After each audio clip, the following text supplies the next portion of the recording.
In the autumn of 1973, a human ear arrived in the mail. It was wrapped in newspaper, addressed to a Rome journalist, and it came with a lock of reddish hair and a note. The note said that if the money was not paid within 10 days, the next package would contain a finger. The ear belonged to John Paul Getty III. He was 16 years old. He had been missing for 5 months, and his grandfather, the richest private citizen on earth, had already decided he would not pay. Jean Paul Getty was worth, at the conservative estimate, $4 billion in 1973. That is somewhere north of $25 billion in today's money. He had more oil than most governments, more art than most museums, and a house in England so large it required a full-time staff of 50 just to keep it from collapsing under its own grandeur. He also had 14 grandchildren, and when the first ransom note arrived, demanding $17 million for the return of one of them, he looked at the number and said no, not because he couldn't afford it, not because he doubted the kidnappers were serious. He said no because he had done the arithmetic, and the arithmetic said that if he paid once, he would be paying forever. So why did the richest man in the world let his grandson's ear get cut off before he moved? The answer is not greed, exactly. It is something older and quieter than greed, and it goes back much further than 1973. If you had asked anyone who knew the Getty family in 1950 what they thought of John Paul Getty, they would have told you he was a genius, a titan, a man who could read an oil field the way other men read a newspaper. They had no idea what that genius was costing his children. Minneapolis, Minnesota. 1892. George Franklin Getty was already a minor success when his son was born. He was a lawyer who had moved into oil, the kind of careful, methodical man who built things slowly and kept them. He was not a visionary. He was not a titan. He was a man who understood that patience, applied to the right patch of ground, produced results. His son was something different entirely. Jean Paul Getty learned the oil business in the Oklahoma fields, riding out with his father to watch the drilling, counting barrels, listening to the roughnecks talk about pressure and depth and the particular smell the earth gives off when there is something worth taking underneath it.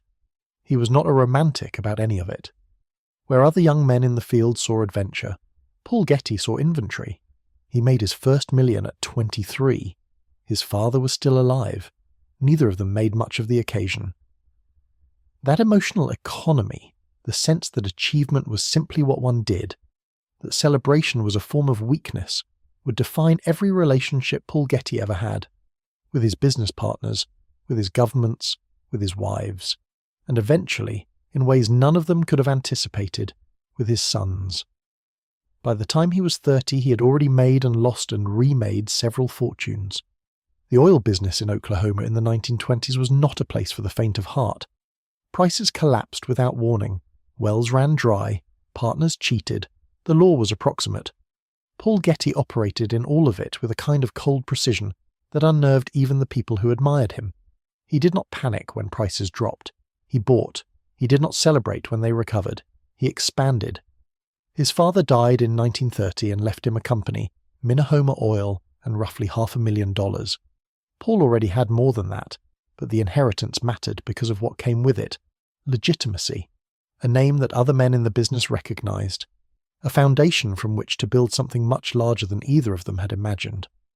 What he built over the next 2 decades, through depression and war, and the upheaval of an entire global energy market, was Getty Oil.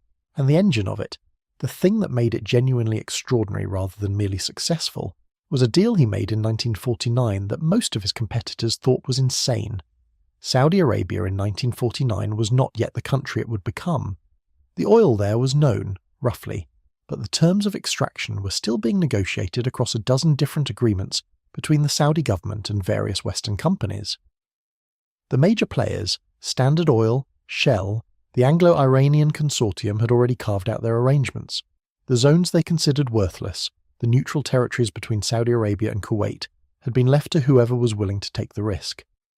Paul Getty was willing. He paid the Saudi government an upfront sum of $9.5 million for a 60-year concession on the neutral zone. The geologists his competitors trusted said the zone was probably dry. The conventional wisdom was that he had bought an expensive piece of desert. Then his crews drilled and found what became one of the largest oil deposits in the Middle East. By 1957, Fortune magazine ran the arithmetic and arrived at a conclusion that surprised even the editors. Jean-Paul Getty was, by their accounting, the richest American alive, possibly the richest private citizen in the world. He was living in England when they published that issue. He had moved to Sutton Place, a 16th century manor in Surrey, which he leased for a relatively modest sum and then spent extraordinary amounts improving. He filled it with art. He filled it with antiques.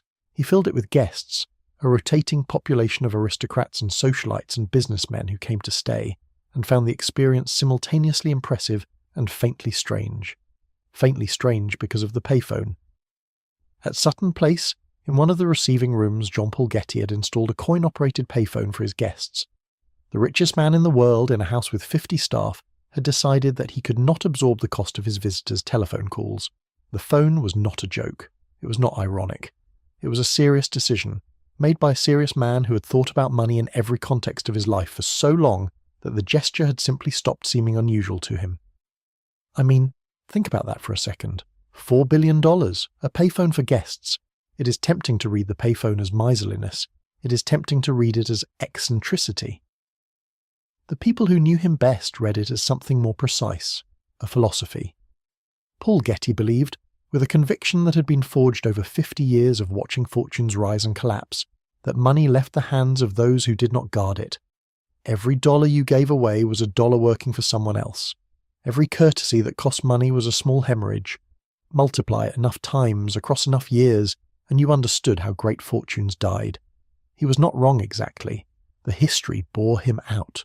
The Vanderbilts had spent, the Astors had divided, the great American dynasties had treated their fortunes as rivers when they were actually reservoirs, and the reservoirs had emptied. What Paul Getty could not see, from inside his philosophy, was what it was doing to the people around him. He had 5 sons. George Franklin Getty II was the eldest, the one his father had some hope for, the one who seemed to have the temperament for business. George worked for the company. He tried to earn his father's respect through competence, the only currency Paul Getty recognized. He mostly failed, not because he was incompetent, but because his father's standard for competence was himself, and the standard was not achievable. Jean-Paul Getty Jr. was the second son. He was sensitive in a way that his father found incomprehensible. He liked art. He liked beautiful things. He would eventually settle in Italy, marry a Dutch actress named Talitha Pole, and build a life in Rome that his father considered self-indulgent and his friends considered magnificent. He was living in that magnificence in 1971 when Talitha died of a heroin overdose on the floor of their Roman apartment. Paul Jr. called his father when it happened. Jean-Paul Getty Sr. did not fly to Rome. He did not call back the same day. When he did respond, it was through intermediaries, and the message was practical. Handle the arrangements, minimize the publicity. Do not let this affect the company's reputation in Italy, where they had significant operations. Paul Jr. never recovered from that. He retreated into the heroin that Talitha had introduced him to deeper and deeper over the following years, until he became a ghost of himself in a large house in London, barely functional, barely present. His father considered this a personal failing. Gordon Getty was the 3rd son. Gordon was, by any conventional measurement, the strangest of them. He was not interested in oil. He was not interested in business. He was interested in opera, in composing, in music theory, in the particular pleasure of sitting at a piano for 8 hours working on something that might never be performed. His father tried, early on, to involve him in the company. Gordon did not take to it. The company did not take to Gordon. They reached an understanding that involved Gordon staying at a comfortable distance from everything Paul Getty had built, which suited both parties reasonably well, and which would later produce consequences that neither of them had anticipated. Ronald and Timothy, the 4th and 5th sons, were by most accounts the quietest of the 5.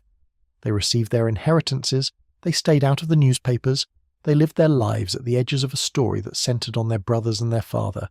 The inheritance itself, the question of what Paul Getty would actually leave these 5 men and their children, was something he returned to constantly in private and almost never discussed directly. He wrote wills and rewrote them. He adjusted trust provisions and readjusted them. He hired lawyers in 3 countries to manage the complexity of an estate that touched oil fields in the Middle East, art collections in California, property in England, and financial instruments spread across half the world. What none of his sons knew through most of this was that their father had set up the primary vehicle for his fortune in 1934, before most of them were old enough to understand what a trust was. The Sarah C. Getty Trust, named for his mother, was designed to accumulate and preserve the fortune across generations. It was set up in a way that gave the trustees significant discretion over distributions. It was set up, in other words, so that Paul Getty, and after him the people he designated to manage it, could decide what his heirs actually received. This decision seemed small at the time. It wasn't. By the early 1970s, Paul Getty was spending most of his time at Sutton Place, conducting the business of a global oil empire largely by telephone and letter, receiving visitors who made the pilgrimage to Surrey because access to him was still access to something enormously valuable. He was in his late 70s. His health was declining, though he would not admit this to anyone and dismissed doctors with the same impatience he applied to everything that slowed him down. His sons were scattered. George was in California, working in the company and drinking too much and trying to manage his father's expectations from 6,000 miles away. Paul Jr. was in London, mostly unreachable. Gordon was in San Francisco composing. Ronald and Timothy were living their quiet peripheral lives. And in Rome, the eldest of the grandchildren, 16-year-old John Paul Getty III, was doing what many children of wealthy, absent or broken parents do when they are given money, freedom, and no particular direction. He was being reckless. He was staying out. He was moving in circles that included people his grandmother would not have received. In the summer of 1973, someone in those circles made a calculation. The boy's grandfather was the richest man on earth. The boy was walking around Rome without a bodyguard. Nobody in the family seemed to be paying especially close attention. The calculation produced a plan, and on the night of July 10, 1973, John Paul Getty III was taken off a street in Rome. To understand what the kidnapping cost the family, you have to understand what the family actually was by 1973, because what looked from the outside like a dynasty was, on the inside, something more fragile and more strange. The fortune was real. Getty Oil was real. The Saudi concession was producing billions of dollars in revenue, and the company had expanded into refining, into chemicals, into a dozen ancillary businesses that fed off the core of crude oil moving out of the ground and into the global market. The name meant something. In boardrooms from London to Riyadh to Los Angeles, Getty Oil was taken seriously. The family was a different matter. For a while, things actually seemed fine. The sons were grown, the trust was accumulating, the patriarch was old but functional, and the extraordinary machine their father had built was humming along under professional management. That didn't last. The 1973 oil embargo changed everything about the energy business almost overnight. The Arab members of OPEC cut production in response to American support for Israel in the Yom Kippur War, and oil prices quadrupled in months. For most of the American economy, this was a catastrophe.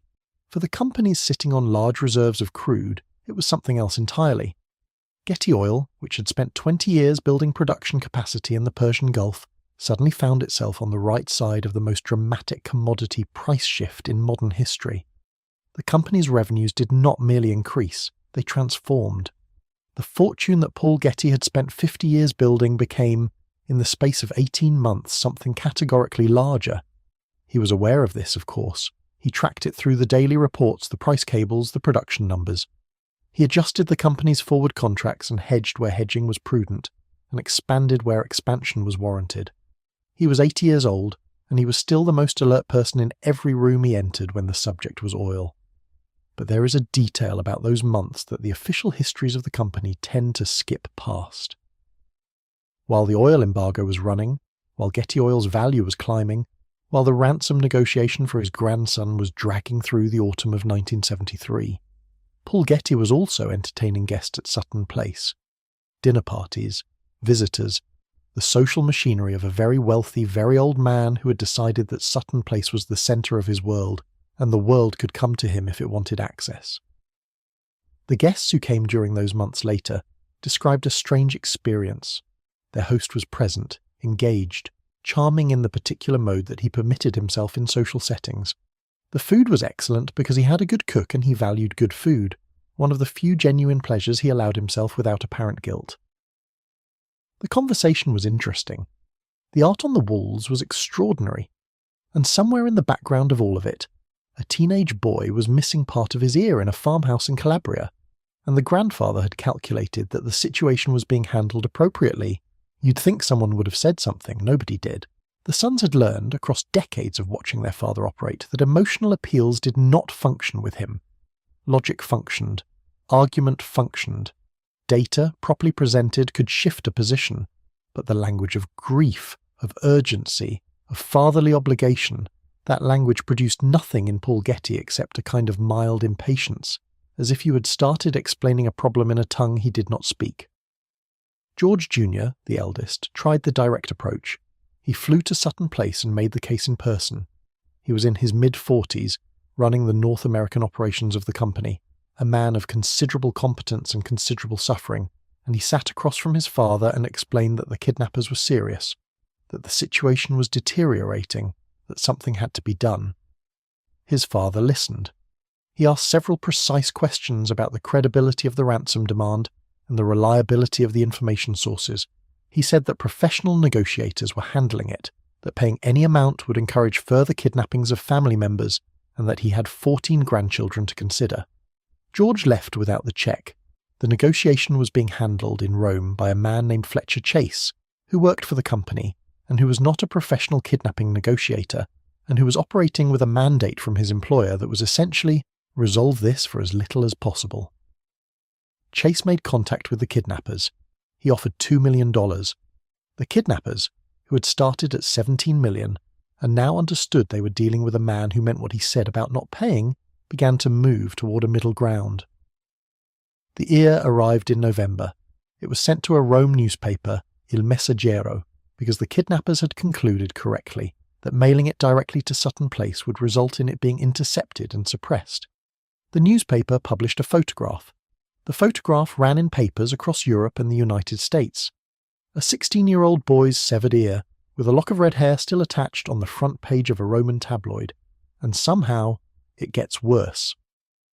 The response from Sutton Place, relayed through intermediaries to the press, was that the family was continuing to negotiate through proper channels, and that they did not comment on the tactics of criminals. It took 3 more weeks. The final settlement was $2,200,000. Paul Getty provided that sum to his son John Paul Jr. not as a gift, but as a loan. At 4% annual interest. That's not a typo, by the way. The richest man on earth charged his own son 4% annual interest to borrow the money needed to return his grandson from the people who had mailed pieces of the boy to a newspaper. The loan had formal documentation. Terms were specified. Paul Jr., who was at this point a heroin addict barely holding himself together in London, signed a promissory note. Paul III was found in a town in Calabria in December 1973. He was alive. He was missing an ear. He had been held for 5 months in a series of rural locations, moved periodically, kept in conditions that the Italian police described as extremely poor. He was 16 years old. The damage was permanent. Not merely the physical damage, which was visible and documented, and which Paul III would carry for the rest of his life. The psychological damage was of a kind that does not photograph, and does not appear in court records, and does not resolve in any standard time frame. He came home to a family that was, by any measure, not equipped to help him. His mother, Gail Harris, did what she could. His father was in London, barely functional. His grandfather sent a get-well message through an intermediary and returned to his correspondence. Paul III spent the years after his rescue moving through the particular trajectory that the children and grandchildren of enormous wealth sometimes follow when they are also broken. He used drugs, he drank, he moved between cities and relationships with the restlessness of someone who cannot stay in one place long enough for the grief to catch up. In 1981, he was 24 years old and he had a stroke. The stroke was massive. It left him partially paralyzed and unable to speak clearly for the rest of his life. He required round-the-clock care. He lived until 2011, 30 more years, in a condition that the people who loved him described carefully, and the people who wrote about the family described with less care. His grandfather was dead before the stroke happened, but the grandfather had lived long enough to know what his 5-month arithmetic calculation had cost his grandson. He never said so directly, and there is no record of him expressing anything that a court or a biographer could call remorse. There are records of him continuing to write detailed instructions about the management of his art collection, of him entertaining at Sutton Place, of him tracking the price of crude oil on a daily basis until his health made it impossible. This decision seemed small at the time. The decision to say no, to hold the line, to treat the kidnapping as a negotiation problem rather than a human emergency. It wasn't. The empire, meanwhile, was still running. Getty Oil in the mid-1970s was one of the major integrated oil companies in the United States, with operations in production, refining and retail. The gasoline crisis of 1973 had increased its value dramatically, and the years that followed saw continued strong performance as oil prices remained elevated. The company was managed by a professional executive team. Paul Getty, from Sutton Place, retained ultimate authority, but the day-to-day operations were run by men who had spent careers in the oil business and who understood how to keep a complex organization moving without requiring the founder to be present for every decision. Gordon in San Francisco was not part of this. Ronald and Timothy were not part of this. Jean-Paul Jr. in London was not part of this. George was part of it, technically. He ran the North American operations. He was competent.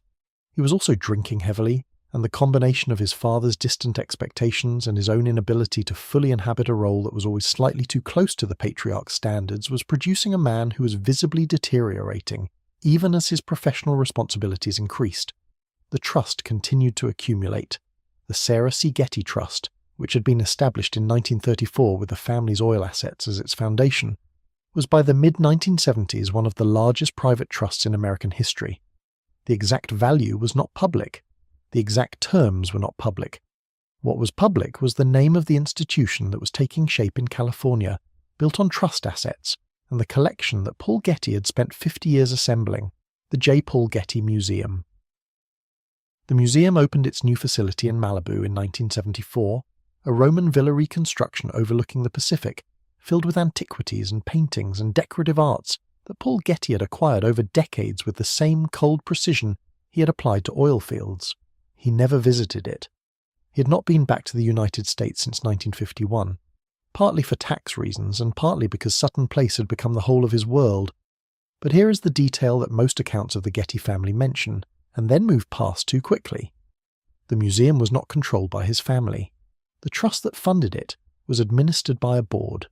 The board was appointed according to terms that Paul Getty had set, and which his heirs had very limited ability to influence. The family's name was on the institution.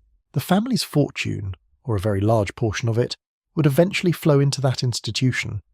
But the family itself, the 5 sons, the 14 grandchildren, the people whose inheritance it technically was, would have almost no say in how that money was used. This was not an accident. Paul Getty did not do things by accident. The structure of the trust, the composition of the board, the specific language that governed distributions, all of it had been thought through by a man who had spent 50 years watching money move, and who had very precise ideas about where he wanted his to go after he was gone. The question of whether his sons and grandchildren agreed with those ideas was, in his framework, not especially relevant. They would receive what the trust provided.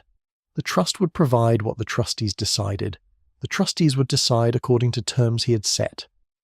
Up to this point, the fortune had done what fortunes do under strong central control. It had grown. What happened next was the part nobody was accounting for. Paul Getty's health was declining faster than his correspondence let on. Jean-Paul Getty Jr. arrived in Rome in the early 1960s with a movie producer's temperament and none of the financial discipline his father had been trying to transmit since childhood. He was handsome, charming, interested in things his father considered frivolous, and constitutionally incapable of the cold arithmetic that Paul Sr. performed reflexively on every situation he encountered. He loved beautiful things. He loved people who made beautiful things. He moved through the expatriate community in Rome, among filmmakers and artists and writers, in a way that seemed to liberate something in him that the Getty name had always compressed. In 1966 he met Talitha Poll. Talitha was a Dutch actress, granddaughter of the painter Augustus John, extraordinary looking in a way that photographs from the period communicate instantly and completely. She and Paul Jr. married in 1966 in a civil ceremony in Rome. They had a son, Tara Gabriel Galaxy Gramophone Getty, a name that tells you something about the world they were inhabiting. They built a life that looked, from the outside, like the thing everyone in that period was reaching for. The apartment in Rome, the palace in Marrakesh, the circle of friends that included artists and musicians and the particular beautiful people who orbited wealth and creativity in equal measure. They were photographed constantly. They were young and rich and apparently happy. The drugs were part of the world they moved in. They were part of most worlds of that kind in that period. The particular combination of money, leisure, artistic aspiration, and the specific chemicals available in Rome and Marrakesh in the late 1960s produced a predictable result in a certain percentage of the people who encountered it. Talitha Pohl died on July 14, 1971 in Rome. She was 30 years old. The official cause was a heroin overdose. The circumstances around her death, including the delay between when she became unconscious and when medical help was summoned, were never fully investigated to the satisfaction of her family, and the exact timeline of that evening remains disputed. Paul Jr. was there. He was not charged with anything. He was, in the weeks afterward, shattered. He called his father. What passed in that conversation was never fully disclosed by either party. What is documented is what did not happen. Paul Getty Sr. did not fly to Rome. He did not arrange for his son to receive treatment. He did not, as far as the record shows, engage with the situation in any of the ways that a father might be expected to engage with a son who had just lost his wife under circumstances that were, in every sense, catastrophic. The response, when it came, was practical. Handle the legal situation. Minimize the public attention. Consider whether it would be appropriate for Paul Jr. to come to England to recuperate. Paul Jr. did not go to England. He went deeper into heroin. The detail that everyone who writes about this period of the Getty family glosses over is that Paul Jr.'s descent was not invisible. The people around him could see it. His children, particularly young Paul III, could see it. The family's staff, the lawyers, the financial managers could see it. Nobody told Paul Sr. in terms that produced a response. Or, more precisely, people told Paul Sr., and Paul Sr. responded in the mode he always used for problems that were not oil field problems. He acknowledged the information, he considered it against his framework of how the world worked, and he filed it in the category of personal failing. His son had a weakness. Weakness was not something Paul Getty could treat or respond to. It was something that existed in other people, as a fact, like the depth of a well or the price of crude. Gordon, watching this from San Francisco, was drawing his own conclusions.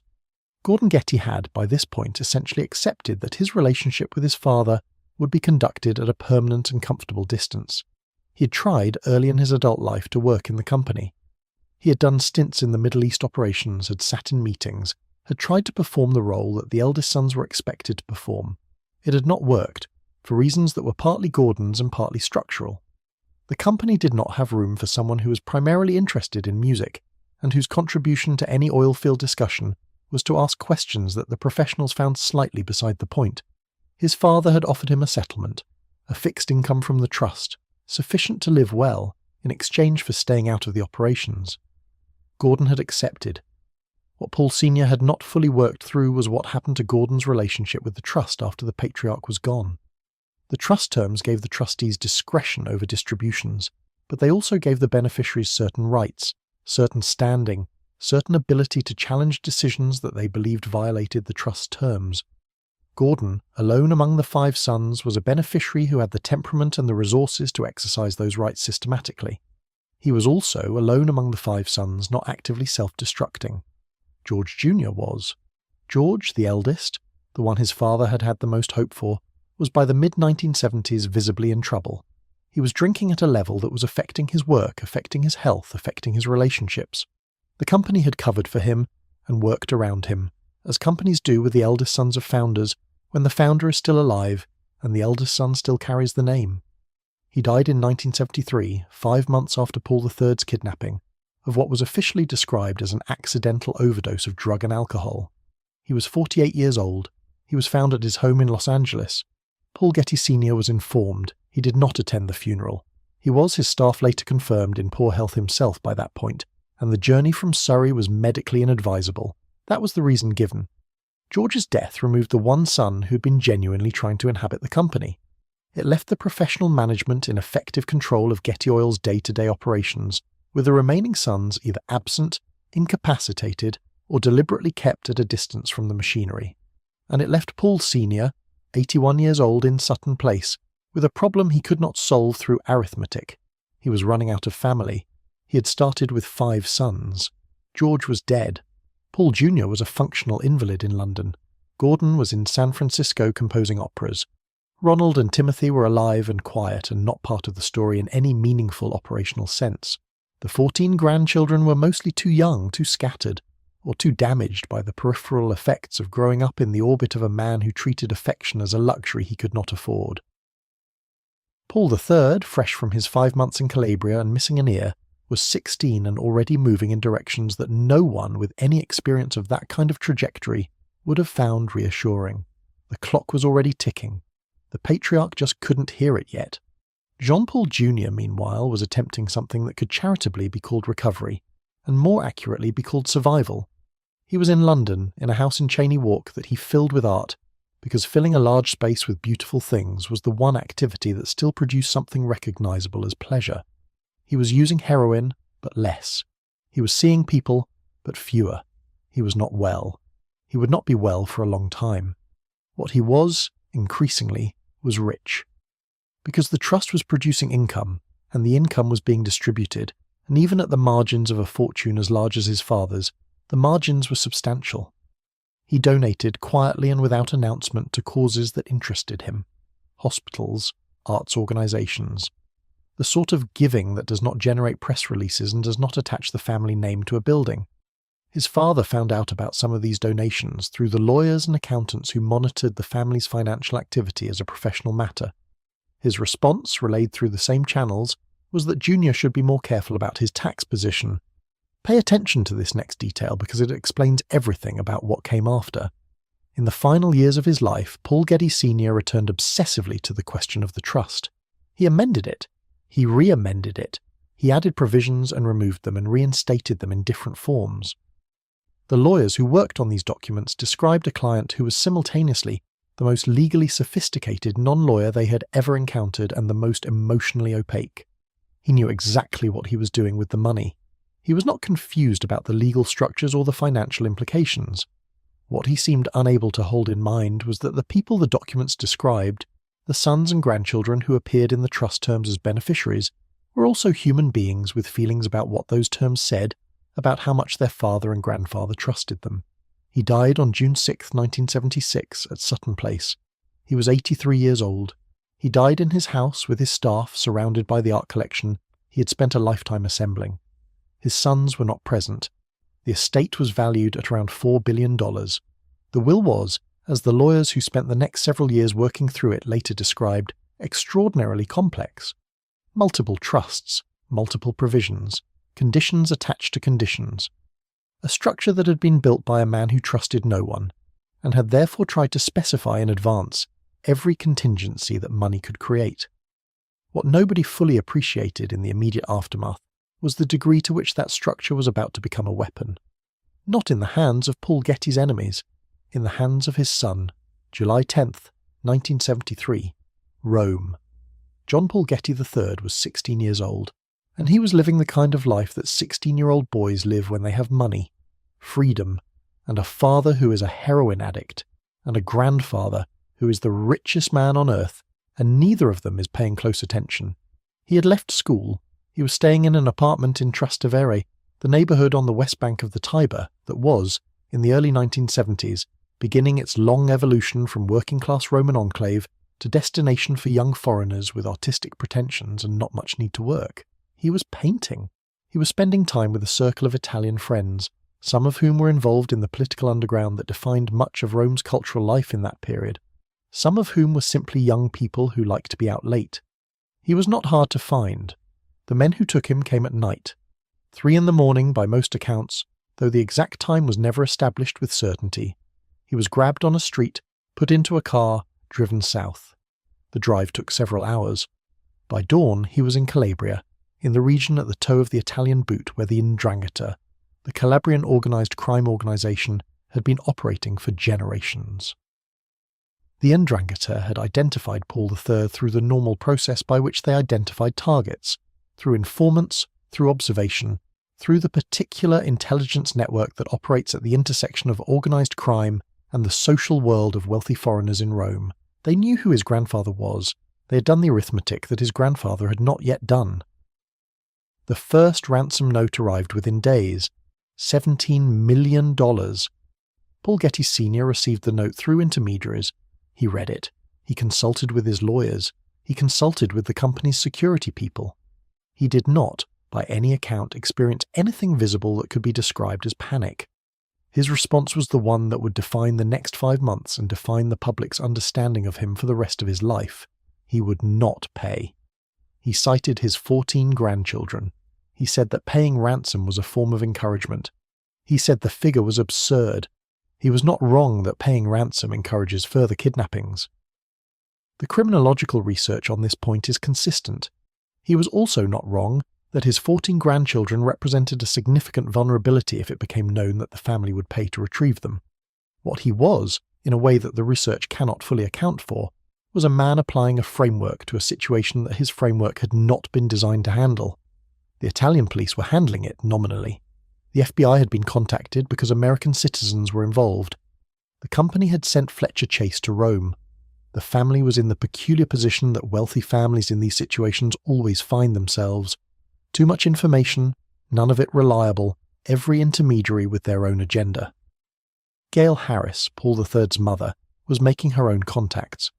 She had divorced Paul Jr. in 1964, and she was not on good terms with the senior Getty, but she was the boy's mother, and she was not going to treat the situation the way his grandfather was treating it. She hired her own negotiators, she made public statements, she gave interviews to newspapers in which she described the situation in terms that were not flattering to her former father-in-law. The public's response to these interviews was complicated. There was sympathy for the grandmother, for the mother, for the boy. There was a kind of bewildered outrage directed at the grandfather, the richest man on earth, who appeared to be calculating ransom the way he calculated oil extraction costs. The bewilderment was understandable. What the newspapers did not have, because Paul Getty was not giving interviews, and his lawyers were saying nothing beyond prepared statements, was any window into the reasoning. The reasoning, if you had it, was not sympathetic exactly, but it was coherent. It was the reasoning of a man who had spent 80 years thinking about money, and who had concluded from that thinking that the moment you negotiated from emotion you had already lost. He was negotiating from principle. The principle was, I will not set a precedent. The months passed. Paul III was moved between locations in Calabria. He was held in a farmhouse for much of the time, then in a cave, then in another farmhouse. The accounts he later gave of those months described conditions that were not, by the standards of kidnapping, the worst imaginable, and were by every other standard completely inhumane. He was cold. He was often not given enough to eat. He was in the company of men who were not cruel to him personally, but who had no particular concern for his mental state. He celebrated his 17th birthday in captivity. October became November. The negotiation, which had been moving in the direction of a number somewhere between the kidnappers' demand and the family's opening offer, stalled. The kidnappers decided to accelerate. On November 10th, 1973, a package arrived at the offices of the Rome newspaper Il Messaggero. Inside the package was a human ear, a lock of reddish hair, and a note. The note said that the deadline was 10 days. After 10 days, a finger would follow. The newspaper contacted the police.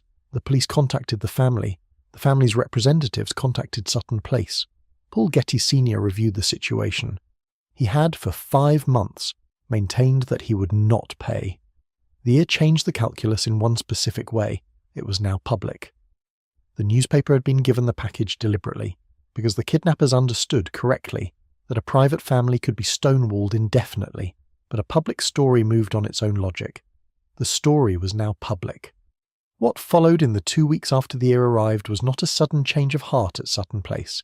It was a renegotiation of the framework. Paul Getty Sr. had said he would not pay. He had not said he would watch his grandson dismembered on the front pages of every newspaper in Europe for the rest of the winter. The number that emerged from the Sutton Place calculations was $2,200,000. The $2,200,000 figure was not random. It was the maximum amount that was, under American tax law at the time, deductible as a business loss related to the ransom of a company-connected individual. The family's lawyers had done the arithmetic, and the arithmetic produced a number, and the number was what Paul Getty Sr. was willing to provide. That's the kind of number that makes accountants cry. The $200,000 was not provided as a gift, it was provided as a loan. Jean-Paul Jr., Paul III's father, signed a promissory note. The interest rate was 4% per annum. The terms were documented, witnessed, and filed. There are several ways to interpret this. The charitable interpretation is that Paul Getty Sr., who had spent 50 years watching fortunes dissolve through informal transfers and undocumented gifts, was constitutionally incapable of moving money without a legal framework, and that the loan structure was less a statement about his feelings for his grandson than a reflex he could not override. The uncharitable interpretation is that he charged his addicted son interest to save his mutilated grandson's life. Both interpretations may be true simultaneously.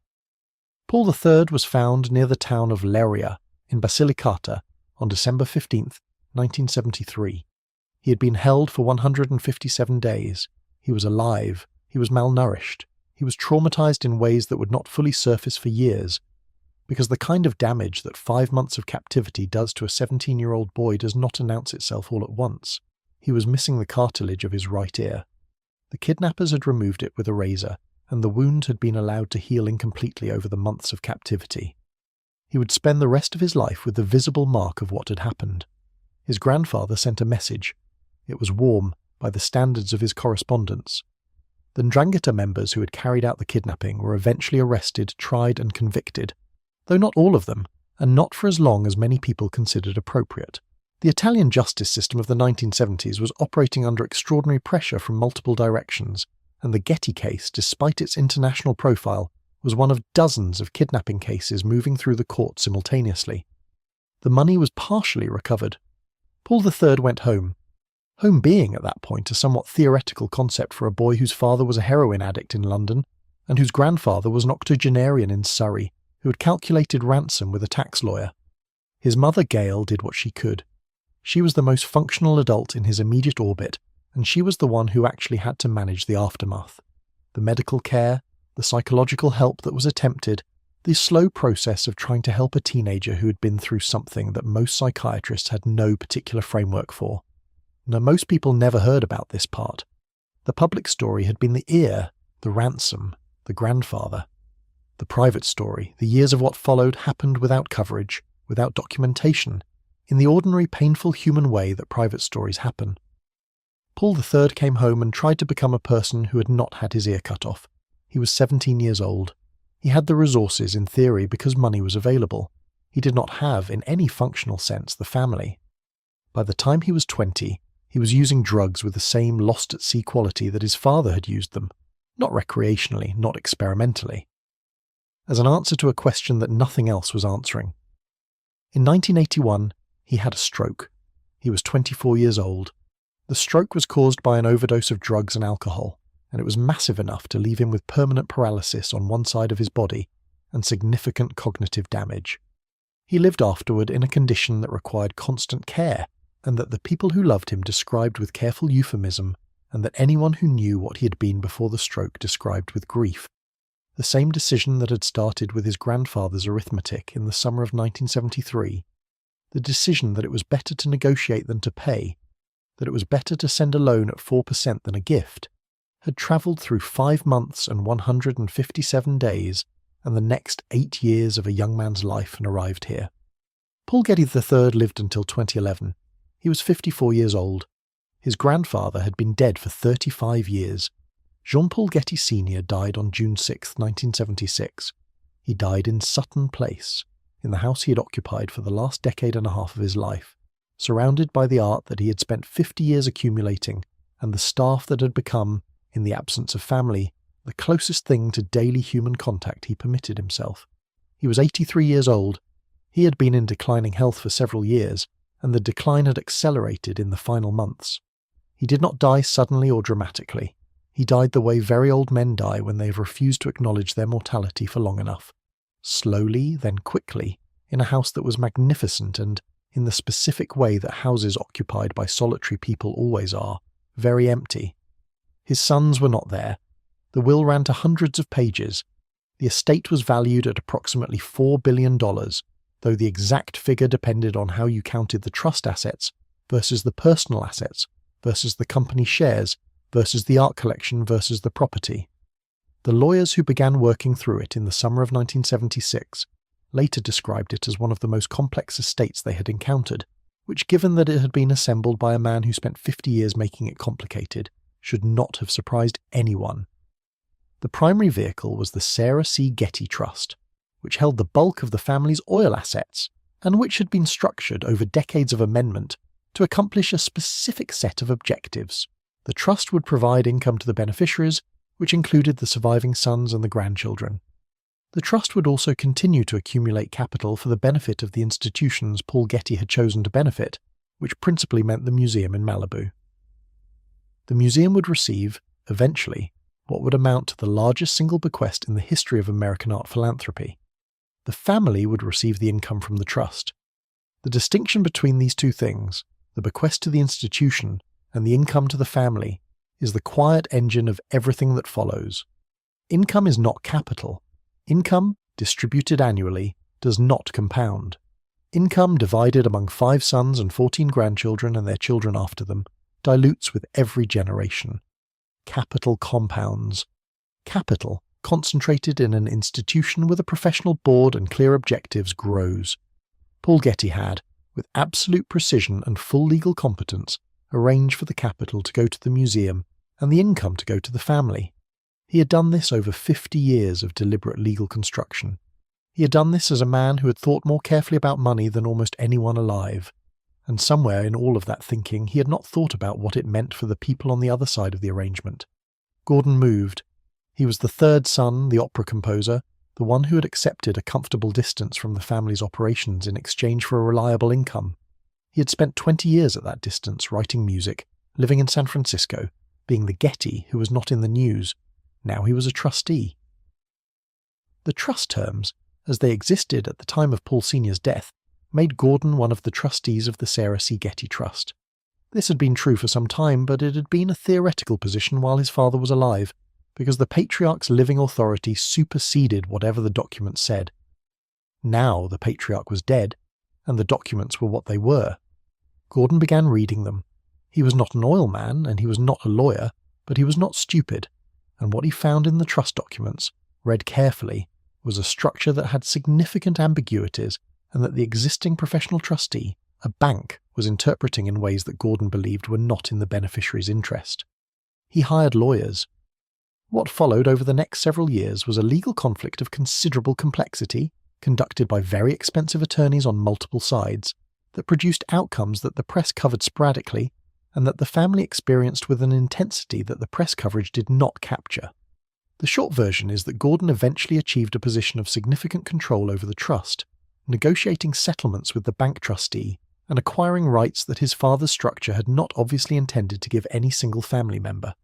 The longer version involves several hundred pages of court filings and trust amendments and side agreements that are a matter of public record and that, read carefully, reveal a man who is much more capable of sustained legal and financial strategy than his public persona as an opera-composing eccentric suggested. Gordon settled. He got what he wanted, roughly, or enough of it to work with, and then, in 1984, he decided to do something with the company. Getty Oil, by 1984, was still one of the major American oil companies, but had been the subject of acquisition interest for some time. The price of oil had risen and fallen and risen again, and the company's reserves, particularly the California reserves, were attractive to larger players who wanted to expand their resource base. Gordon, who now had significant control over the trust's Getty Oil shares, began talking to potential acquirers. The deal that closed in 1984 was with Texaco. Texaco paid $10 billion for Getty Oil. $10 billion. In the years between Paul Getty Sr.'s death and the Texaco sale, the trust assets, including the Getty Oil shares, had been valued at various figures, but the Texaco deal crystallized what the fortune had actually become under the combination of oil price appreciation and Gordon's trust maneuvering. The family's share of that $10 billion was substantial. Not all of it, because the museum took its portion, and the trust structure meant that the money was distributed in specific ways to specific parties, but the sons and grandchildren who were beneficiaries received amounts that, even distributed across multiple people, were significant by any standard. The irony was precise. Paul Getty Sr. had spent 50 years building a structure designed to prevent his fortune from being dissipated by his heirs. Gordon, this son he had considered the least suited to the business, had navigated that structure well enough to participate in a sale that turned the family's illiquid trust assets into liquid cash. And here is the detail that most people never heard about. The transaction triggered a lawsuit. Texaco, in acquiring Getty Oil, had outbid Pennzoil, which had its own agreement with the Getty interests. Pennzoil sued Texaco for tortious interference. The case went to a Texas jury. The jury awarded Pennzoil $11 billion in damages, which was, at the time, the largest civil judgment in American legal history. Texaco eventually settled for $3 billion. The settlement was paid. Texaco survived, barely. The Getty family watched all of this from a position that had become, relative to the storm, comfortable. Their money was already out, the trust had liquidated. The museum had its endowment, the sons had their distributions. What nobody on any side of this had fully worked through was what the money did to the people who received it. Jean-Paul Getty Jr. had been, since his wife's death in 1971, a story that moved in one direction, and then, very slowly, in another. The direction it moved in first was down. The heroin. The London house that he rarely left. The years of semi-visibility, occasionally photographed at an art opening or a charity event, looking like a man who was present in body, and somewhere else entirely in every other sense. His father had died in 1976. His eldest brother George had died in 1973. His son had lost an ear, and then his health. The family he had grown up in had contracted, in the decade since Talitha died, into something smaller and more broken with each passing year. He had also, and this is the thing that the narrative of his decline tends to obscure, been giving money away. Jean-Paul Jr. became, quietly, and without the announcement that might have suggested he was trying to rehabilitate his reputation, one of the most significant private arts donors in Britain. He gave to film because he loved film, and the British film industry in the 1980s needed donors the way Getty Oil had once needed concessions, desperately, and with few options. He gave to medical research, he gave to the National Gallery, he gave in ways that were not publicised until the recipients chose to publicise them, which some did and some didn't, and the result was a body of philanthropy that was large and genuine and attached to the name of a man most people still associated primarily with his father's payphone and his son's ear. He was awarded a knighthood in 1998. He accepted it. He attended the ceremony. He was photographed. He was not well by the time of the knighthood. He died in 2003 in London of pneumonia. He was 70 years old. The house in Cheyne Walk was full of art and books and the accumulated evidence of a life that had been, in its final decades, genuinely devoted to things he believed in. His son Tara was at the bedside. Gordon outlived his brother by decades. He is, as of this writing, still alive, which makes him the last of Paul Getty Sr.'s sons and the one whose story has the most complicated arc. After the Texaco sale, after the trust distributions, after the legal settlements, Gordon was wealthy in the specific liquid way that his father had spent 50 years trying to prevent. He had money he could actually spend, not just trust income he could draw against. He spent it on music, not on the trappings of wealth, not on the yachts and the houses and the staff that defined his father's idea of what money was for. He commissioned opera, he recorded opera, he wrote opera, he endowed a foundation, he built a music library. He did, in other words, exactly what Paul Getty Sr. had feared his sons would do with the money. He used it for things that produced no return. The return, one might argue, was that Gordon Getty in his 80s is a recognisable person with a recognisable life, which is more than can be said for most of his siblings and most of his nephews and nieces, the grandchildren. There were 14 of them, and their stories form a kind of anthology of what happens to the children of people who grew up in the orbit of an impossible patriarch and never developed anything that worked as a compass in his absence. Aileen Getty was the daughter of Jean-Paul Jr. and Gail Harris.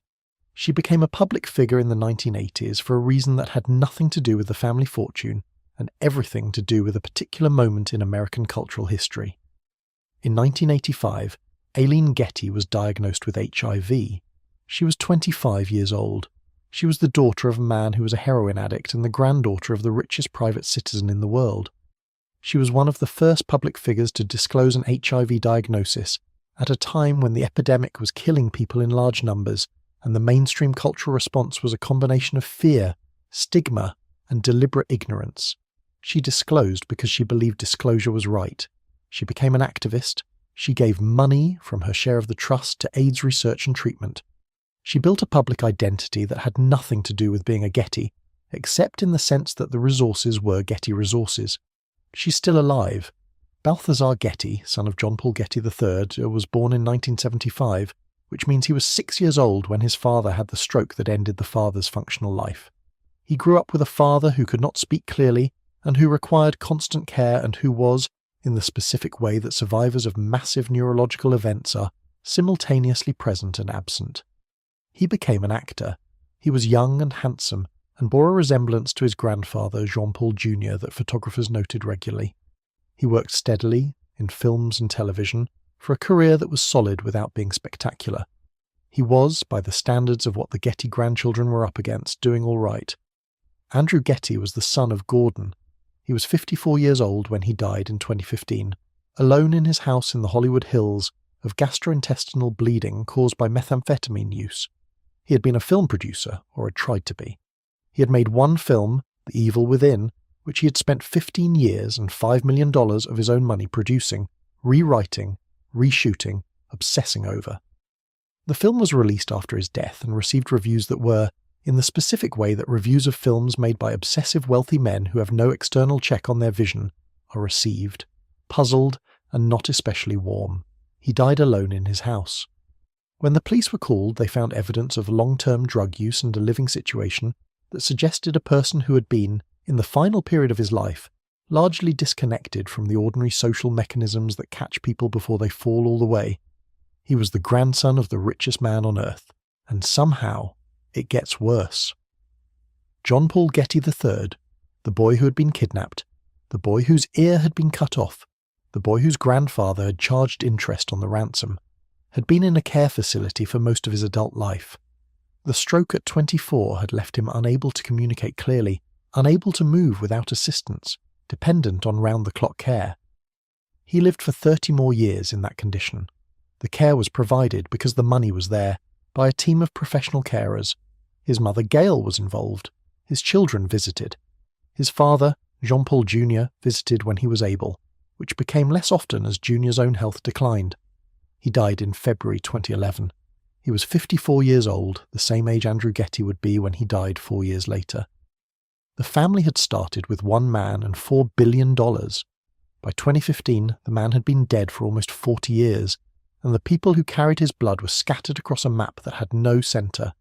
There is a hill in Los Angeles above the 405 freeway where you can stand on a white travertine terrace and look out over the city and the ocean and feel, on a clear day, that you are in one of the most extraordinary places that human beings have built.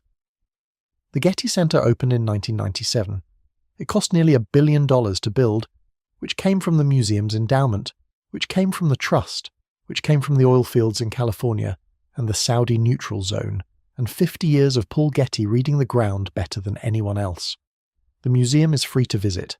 It receives something like 1.8 million visitors a year. It has a collection that includes works by Rembrandt, Titian, Van Gogh, Monet, and several hundred other artists whose work Paul Getty acquired over decades, with the same cold precision he applied to everything else. The family whose name is on the institution does not run it.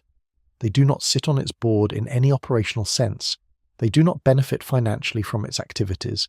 The endowment of the J. Paul Getty Trust is, as of the most recent public filings, approximately $10 billion. It is one of the largest cultural endowments in the world. $10 billion in a trust, producing income that funds one of the great public art institutions in America. None of it was ever going to be diverted into anyone's pocket. None of it was ever going to be split among the grandchildren. None of it was ever going to be spent on anything that Paul Getty had not, in the legal documents he spent 50 years refining, specifically authorized. The structure worked exactly as designed, which raises a question that the official histories of the museum tend not to ask directly. Who decided that this was the right use of the money? The answer is Paul Getty Sr. He decided. He decided in 1934 when he established the trust, and he decided again every time he amended it, and he decided finally in the documents that governed what happened after his death. He decided that the money should go to art. He decided that the family should receive income but not capital. He decided that the institution should be controlled by a professional board rather than by blood. These are not obviously wrong decisions. The museum is genuinely extraordinary. The collection is genuinely important. The institution serves, in the most literal sense, the public interest. But the people who share his blood, the sons who grew up without his warmth, and the grandchildren who grew up with the consequences of that, did not get to make that decision. They received what the structure provided, and the structure provided income, which dilutes, while the institution received capital, which compounds. And here is the quiet detail that nobody in the official history of the Getty Trust has a strong interest in foregrounding. The board that controls the trust has, since 1976, been composed primarily of people who are not Gettys, professional trustees, legal experts, cultural administrators, people who are excellent at running an institution and who have, by the terms of their appointment, no particular obligation to consider what is good for the Getty family as distinct from what is good for the Getty Museum. This is normal for a charitable trust. It is exactly how charitable trusts are supposed to work. It is also the mechanism by which one man's decision, made in 1934 and refined over 40 years, permanently redirected one of the great American fortunes away from blood and towards stone. The stone is magnificent. The buildings are extraordinary. The view from the terraces, on a clear day, almost enough to make you forget what it cost. Paul Getty built something that will outlast every person who carries his name by many generations.